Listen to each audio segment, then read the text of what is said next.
Hello friends, welcome back to my DS blog channel. আজকে একটা ছোট্ট কথা তোমাদের সাথে শেয়ার করতে এসেছি। সেটা হচ্ছে, কয়েকদিন ধরেই আমি ফেসবুকে দেখতে পাচ্ছি একটা ছবি, শিব ঠাকুরের ছবি।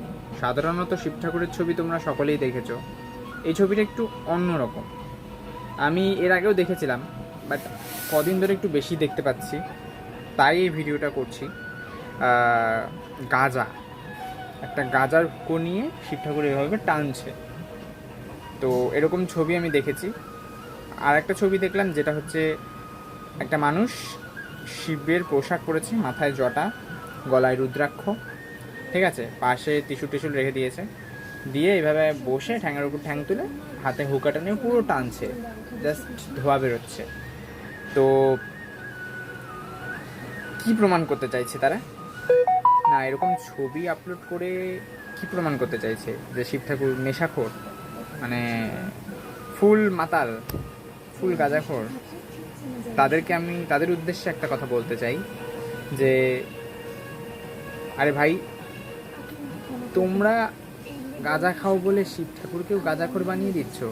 তোমরা গাঁজাখোর হতেই পারো, তোমরা পৃথিবীর মানুষ, আর তিনি মহাদেব, দেবাদিদেব মহাদেব, দেবেরও দেব তিনি। তো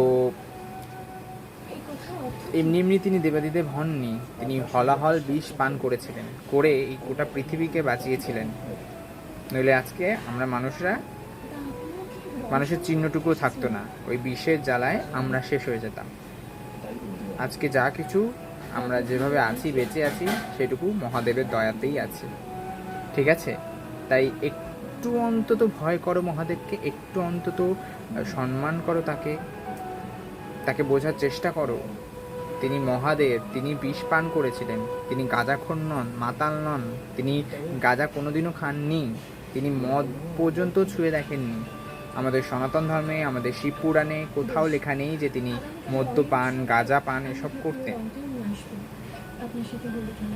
তাই প্লিজ এসব বন্ধ করুন, আর সনাতন ধর্মকে ছোট করবেন না, এইভাবে আমাদের দেবদেবীদেরকে নিয়ে এইসব করবেন না প্লিজ।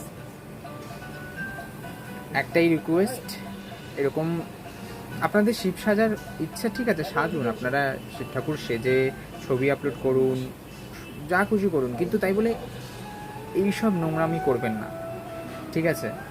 শিব ঠাকুর তো বিষ পান করেছিলেন, করে জগৎকে বাঁচিয়েছিলেন, তাহলে আপনারাও বিষটা পান করুন। তাহলে এক বোতল বিষ নিয়ে এসে ঢকঢক করে মারুন, মেরে পোস্ট আপলোড করুন, তাহলে বুঝবো যে শিব ভক্ত হ্যাঁ আপ লোক।